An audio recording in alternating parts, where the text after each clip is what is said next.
Hello everyone, सबको मेरी नमस्ते। कैसे हैं सब लोग? उम्मीद करता हूँ बहुत अच्छे होंगे। सो फ्रेंड्स, आज के वीडियो में हम ये बात करेंगे कि इलेक्ट्रिकल थ्योरी को कैसे आप कंप्लीट कर सकते हैं, उसके लिए बेसिक प्लान्स आपके क्या होने चाहिए और कैसे आप इसमें अच्छे मार्क्स गेन कर सकते हैं और अपने जो भी पेपर्स हैं उसको क्लियर कर सकते हैं। सो स्टूडेंट्स, वीडियो शुरू करूँ उससे पहले अगर आप चैनल पर नए हैं तो चैनल को सब्सक्राइब कर देना है, वीडियो पर नए हैं तो लाइक कर देना है। कुछ टास्क हैं इसको कम्प्लीट कर लीजिए, फिर उसके बाद में हम इस टॉपिक्स पे आते हैं। चलो, सबसे पहले जब भी हम किसी भी चीज़ की प्रिपरेशंस करते हैं तो उससे पहले हमारा मोटिव होना चाहिए कि हमें क्या क्या नॉलेज उसके बारे में होना चाहिए, ताकि हम जो भी हमारा लक्ष्य है उसको कैसे अचीवमेंट कर पाते हैं। जैसे हम किसी भी चुनाव में देखते हैं या फिर जहाँ भी आप आसपास के चुनाव होते हैं, तो जो भी पार्टियाँ होती है वो क्या करती है, एक डेटा एनालिसिस करती हैं कि हम किस कैंडिडेट को सबसे पहले मैदान में खड़ा करें और हमारे प्रचार का तरीका कैसा होना चाहिए, ताकि हम जो सीट पे हम चुनाव लड़ रहे हैं उसको हम क्या कर सकें, टारगेट कर सकें। तो ऐसे ही जब भी हम एग्ज़ाम्स का प्रिपरेशंस करते हैं तो हमारे पास टारगेट होना चाहिए कि हम कैसे पढ़ाई करें, कितना हमारे पास नॉलेज होना चाहिए ताकि हम उस एग्ज़ाम्स को क्लियर कर सकें।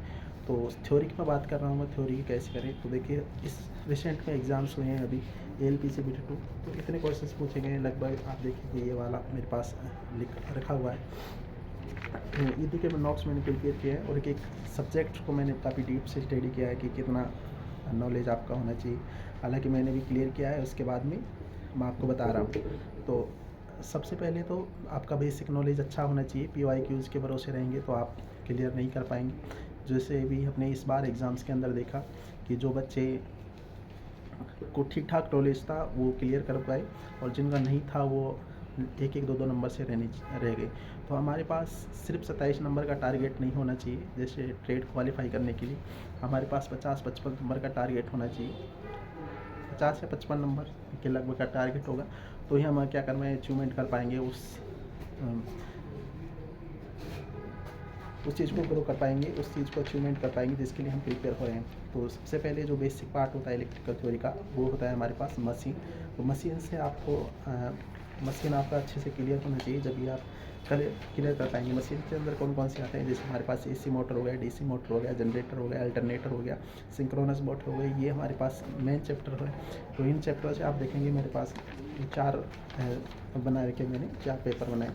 तो इसमें आप देखेंगे पूरा यहाँ से लेके यहाँ तक क्वेश्चंस PYQ के आए हुए। इस पर देखूँगा मैं, तो इसमें भी मैं देखूँगा तो देखिए PYQ सेशंस पे ये सारे क्वेश्चन आए हुए हैं। इस पर देखूँगा तो देखिए इस पे भी हमारे पास PYQ बेसिक पे क्वेश्चन है। इस पर देखूँगा तो इस पर भी मेरे पास PYQ बेस्ड क्वेश्चन है। तो आपका ये जो मशीन है वो पार्ट आपका अच्छा होना चाहिए, जब भी आप इस पर क्लियर कर पा सकते हैं। उसके बाद में आपका तो सेकंड नंबर का पार्ट आता है, वो आता है बेसिक इलेक्ट्रॉनिक्स। आपका बेसिक इलेक्ट्रॉनिक्स अच्छा होना चाहिए, उससे भी काफ़ी ठीक ठाक से क्वेश्चन भी पूछे गए। तो बेसिक इलेक्ट्रॉनिक्स भी आपका अच्छा होना चाहिए, इस पर भी आपकी कमांड ठीक होगी तो आप कर पाएंगे। इसके अलावा हमारे पास AC और DC थ्योरी हो गया, तो ये हमारे पास कंप्लीट होना चाहिए। इसके अलावा और छोटे छोटे चैप्टर्स हो, जैसे हमारे पास टूल्स हो गया। जैसे इलेक्ट्रिकल में बात करूँ तो इलेक्ट्रिकल से देखिए आप कितने क्वेश्चन है। इलेक्ट्रिकल की बात करता हूँ। इलेक्ट्रिकल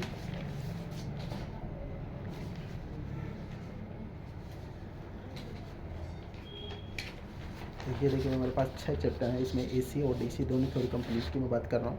और AC और DC थ्योरी में कंप्लीट होने के बाद में ये आपको आना चाहिए ना, जिसमें पॉलीफेज सिस्टम हो गया और कैपेसिटर हो गया, इंडक्टर वगैरह हो गया, और इसमें ओम्स लॉ वगैरह भी हो गया। और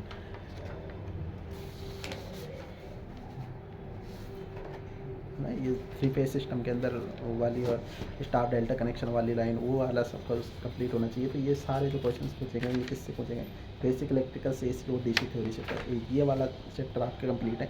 अगर ये आपका कंप्लीट है तो आप मतलब जो अचीवमेंट्स है वो कर पाएंगे, ट्रेड को क्लियर कर पाएंगे। इसके अलावा और जो छोटे छोटे जो टॉपिक्स हैं वहाँ पर ऐसा नहीं है कि हम उसको स्किप कर सकते हैं, वहाँ से भी ठीक ठाक से क्वेश्चन आए। जैसे टूल्स में बात करूँ तो टूल्स से काफ़ी ठीक ठाक से क्वेश्चन आएंगे। ऐसे टूल्स से पूछा गया है जिसके अंदर कौन कौन से हैं, देखें राउंड नोच प्लायर वाला हो गया, नीफ एज फाइल हो गया, पिन वाइस हो गया, सेंटर पंच हो गया, और ब्रेसिंग मॉल्स ब्रेसिंग मेटल्स हो गए, है ना, गेज वायर हो गया हमारे पास, हैमर हो गया, स्प्रिंग जॉइंट कैलिपर हो गया, ये हमारे पास टूल्स से इस बार देखने को मिली। इसके अलावा मैं EMI की बात करूँ, मेजरमेंट्स की बात करूँ, तो इसके अंदर आपको मीटर वगैरह से ज़्यादा क्वेश्चंस नहीं आए, लेकिन फिर भी इसके अंदर से क्वेश्चंस पूछे गए हैं। पावर सिस्टम से ज़्यादा क्वेश्चंस नहीं आए, लेकिन पावर सिस्टम भी आपका अच्छा होना चाहिए।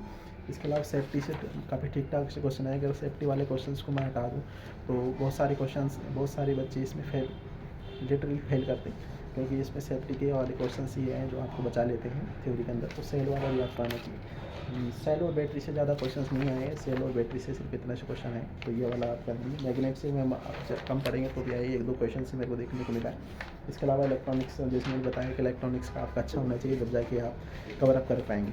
तो सबसे पहले इनका बेसिक नॉलेज आपको अच्छा होना चाहिए। इसके लिए आप क्या कर सकते हैं, NCVT वाली जो थ्योरी है उसको कंप्लीट कर सकते हैं। इसके अलावा मैं एक और आपको सजेशन दूँगा कि आज SK झा का एक आस पब्लिकेशन के नाम से बुक्स आती है, आप उनको प्लीज़ फॉलो कर सकते हैं। उससे आपके क्या होंगे, थोड़े से नज़र बहुत सारे क्वेश्चंस लेकर मल्टीपल PYQs देखने को मिलेंगे। उनकी भाषा सबसे इम्पोर्टेंट होती है, क्योंकि थ्योरी में मेन डिपेंड करता है कि क्वेश्चंस की भाषा कैसी है और आप उस भाषा को देख के कैसे रिएक्ट करते हैं।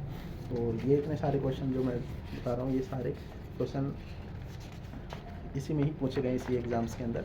तो मैं कोशिश कर रहा हूँ कि आपको छोटे छोटे नोट्स बना के आपका ये बेसिक स्ट्रॉन्ग कर सकूँ। तो आप ज़रूर मेरे साथ जुड़ी रहिएगा, कनेक्ट रहिएगा, ताकि मैं आपको बता सकूँ। अब मैंने कैसे किया, देखो मेरे पास AC DC और ये सारे मशीन का पूरा अच्छा नॉलेज था। इसके अलावा मैंने जितने भी सब पार्ट थे सबको क्लियर करके रखा था, उसके बेसिस पे मैंने क्लियर कर पाया। तो उसके बाद में PYQ सेशंस के जितने क्वेश्चन थे वो लगाए, लैंग्वेज बेस्ड क्वेश्चन लगाए, ताकि लैंग्वेज जब भी एग्ज़ाम्स के अंदर पढ़ें तो लैंग्वेज का ज़्यादा इशू ना हो, लैंग्वेज को देख के ऐसा नहीं लगे कि क्वेश्चंस मेरे को आता नहीं है। तो ये सारा आपका आना चाहिए। तो ये कंप्लीट करेंगे आप, तो आप ज़्यादा बेटर कर पाएंगे। आई होप कि आपको वीडियो समझ में आया होगा। Thank you for watching, bye bye.